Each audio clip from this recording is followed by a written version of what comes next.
ईद की आमद के साथ ही फैशन के अंदाज भी बदलने लगे।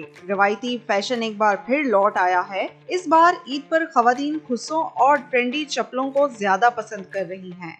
आई थिंक इस दफ़ा खुद से बहुत अच्छा है, तो मैं तो खुद से ही लूँगी। जी मुझे खुद से पसंद है, मुझे खुद से लेना है क्योंकि वो बहुत ट्रेंडिंग है। मेरी मम्मा ने बोला कि मुझे खुद से दिलाएंगी। बाजारों में रंग बिरंगे खुस्से, जदीद तर्ज की चप्पलें और दिलकश कढ़ाई वाले डिजाइन खवातीन की तवज्जो का मरकज बने हुए हैं। इस बार खुस्सों और स्टाइलिश चप्पलों की मांग में नुमायां इजाफा देखने में आ रहा है और खवातीन इन्हें ईद के लिबास के साथ खास तौर पर पसंद कर रही हैं। रोजाना डिमांड में खुद से ज्यादातर चलते हैं ट्रेडिशनल मल्टी वगैरह, ये ऐसे होता है पार्टी वेयर वगैरह भी चल जाते हैं। नॉर्मल रूटीन्स में भी पेशावरीज आई हुई है, उस तरह की बहुत चलती है। क्वाटी चप्पलें। रवायती खुस्से न सिर्फ आरामदाह होते हैं बल्कि मशरकी लिबास के साथ खूबसूरत भी लगते हैं। यही वजह है कि खवातीन इस ईद पर कुछ मुनफरिद अंदाज अपनाने जा रही हैं। कैमरामैन शेख हशाम के साथ जमजम सईद, 365 न्यूज़, कराची।